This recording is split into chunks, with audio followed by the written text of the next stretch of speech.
नमस्कार दोस्तों, स्वागत है आप सभी का मेरे YouTube चैनल पर।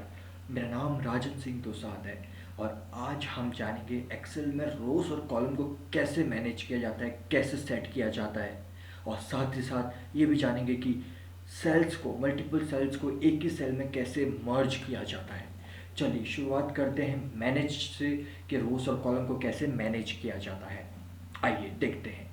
अब जैसे कि हम ये कॉलम ए में देख रहे हैं कि जो कॉलम ए है वो काफ़ी बड़ा दिख रहा है कंपैरेटिवली बाकी के मुकाबले में। ठीक, अब हम इसे सेट करना चाहते हैं, छोटा करना चाहते हैं, तो कैसे करेंगे?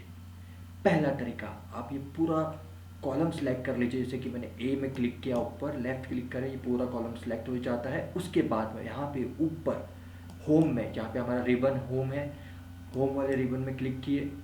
अब यहाँ पे देखिए बहुत सारे हमारे पास में ऑप्शन है। यहाँ पे क्लिपबोर्ड है, फॉन्ट है, अलाइनमेंट है, नंबर, स्टाइल, सेल। यहाँ पे सेल्स में देखिए फॉर्मेट का एक ऑप्शन आ रहा है, हम यहाँ पे क्लिक करेंगे और यहाँ पे देखिए यहाँ पे हमें ऑप्शन मिल जाते हैं। सेल की साइज़ को सिलेक्ट कर आपको फॉर्मेट करना है, यानी कि आप पर्टिकुलर एक सिंगल सेल को भी आप बड़ा छोटा या उसका साइज़ फिट कर सकते हैं।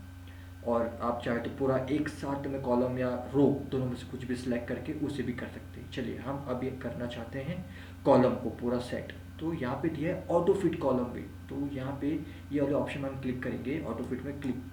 देखिए तो ये जो है ऑटो फिट में क्या करता है कि जो सबसे बड़ा नाम होगा, जैसे कि ये फोर्थ वाले रो में जो नाम है आर के इंडस्ट्रीज प्राइवेट लिमिटेड, इसके हिसाब से इसने ये पूरा कॉलम को सेट कर लिया। लेकिन हम चाहते कि नहीं, हम इतना बड़ा नहीं रखना चाहते, तो हम क्या करेंगे, वापस से यहाँ पे क्लिक करेंगे, सेल्स में फॉर्मेट में क्लिक करेंगे और यहाँ पे कॉलम विथ जो है इसमें क्लिक करेंगे और यहाँ पे देखिए ये ऑप्शन आ जाता है हमारे पास में साइज सिलेक्ट करने का। तो हम इसे छोटा कर लेंगे, अभी 35.43 है तो हम इसे कर देते हैं 32 और ओके।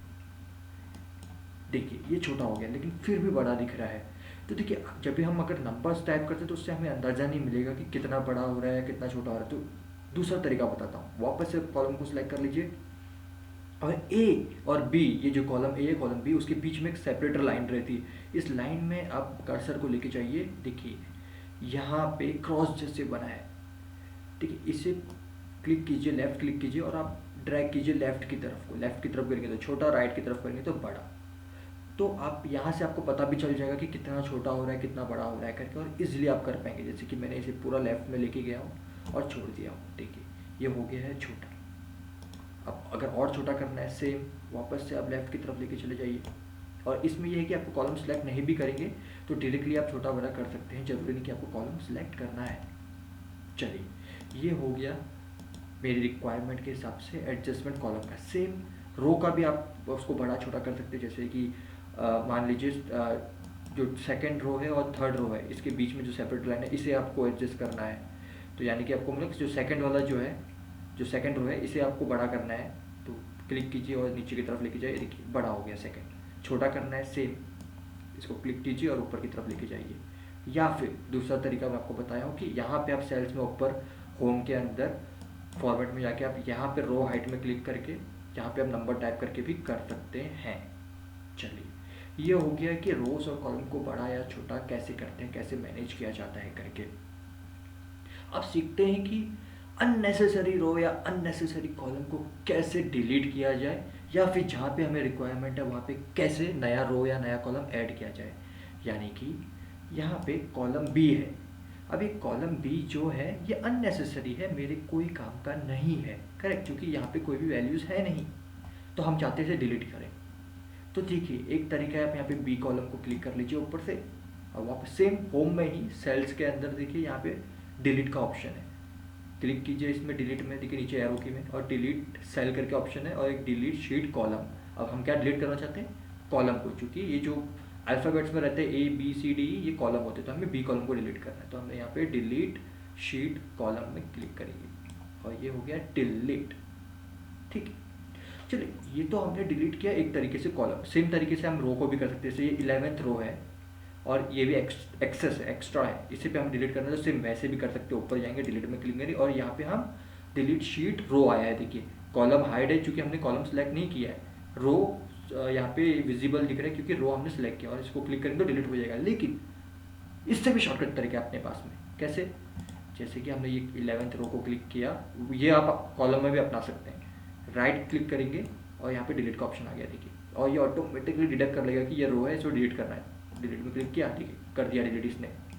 सेम आप कॉलम में भी ऐसे ही कर सकते हैं, क्लिक करके राइट क्लिक करेंगे तो डिलीट का ऑप्शन आ जाएगा। शॉर्टकट तरीका है। या फिर अगर आप चाहते हैं इसे डिलीट करे करके, तो एक और ऑप्शन है हमारे पास में इसे डिलीट करने के लिए, और वो ऑप्शन है कि कीबोर्ड में डिलीट का बटन होता है। आप सिलेक्ट करके कीबोर्ड में डिलीट का ऑप्शन को अगर क्लिक करेंगे तो डिलीट हो जाएगा, ठीक है। लेकिन इसमें सिर्फ जो वैल्यूज रहते हैं ना सेल के अंदर, वो डिलीट होता है। जो एक्चुअल रो या कॉलम रहता है पूरा डिलीट नहीं होता है, तो ये वहाँ पे काम नहीं करेगा। हाँ, लेकिन आप एक चीज़ कर सकते हैं यहाँ पे।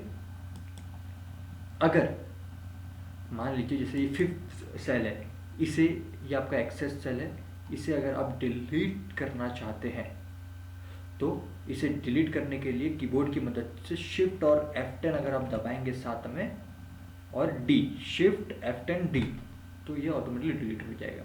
तो ये शॉर्टकट कीज जो है हम इस पर आगे बात करेंगे, अगले वीडियोस नहीं बनाएंगे इसमें शॉर्टकट के लिए। फिलहाल के लिए आप इतना समझ लीजिएगा कि कोई भी रो को या कॉलम को डिलीट करने के लिए उसके ऊपर राइट क्लिक करना है आपको, सिलेक्ट करने के बाद में वो डिलीट कर सकते हैं। सेम अगर ऐड करना चाहते हैं, जैसे कि मैं यहाँ पे भी ऐड करना चाहता हूँ 4 और 5 के बीच में एक रो ऐड करना चाहता हूँ, तो सेम सिलेक्ट कर लो, 4 को सिलेक्ट कर लिया मैंने, 4 को राइट क्लिक करूँगा, इंसर्ट, देखिए ऊपर की तरफ ऐड हुआ है। कंट्रोल जेड करता हूँ मैं इसे, और हाँ, अब मैं करता हूँ इंसर्ट, तो देखिए ऊपर की तरफ ऐड हो गया है। अब वैसे ही अगर मैं मान लीजिए मैं यहाँ पे एक और ऐड करना चाहता हूँ, कॉलम ऐड करना चाहता हूँ बी से लेफ्ट, बी की तरफ, तो यहाँ पे मैं ऊपर इंसर्ट में भी यहाँ से भी जा सकता हूँ और ये ऑटोमेटिकली ऐड हो गया। या फिर आप अगर डाउन एरो की में क्लिक करेंगे, इंसर्ट शीट कॉलम में क्लिक करेंगे तो वैसे भी हो जाएगा, या डायरेक्ट इसके ऊपर भी क्लिक करते हैं इंसर्ट के ऊपर तो भी कॉलम ऐड हो जाता है। तो सिंपल तरीके हैं। और एक और शॉर्टकट की है इसका कीबोर्ड में कि आप डायरेक्टली कंट्रोल प्लस करेंगे तो उससे भी ऐड हो जाता है। खाली आपको रो को या फिर कॉलम जहाँ पे भी आपको ऐड करना है वहाँ पे इस कंट्रोल प्लस कर देना है। ध्यान रखिएगा कि अगर आप जैसे कि 4th रो को सिलेक्ट कर रहे हो और इंसर्ट राइट क्लिक करके इंसर्ट में क्लिक करोगे तो ऊपर की तरफ एक नया रो है वो ऐड होगा, ठीक है।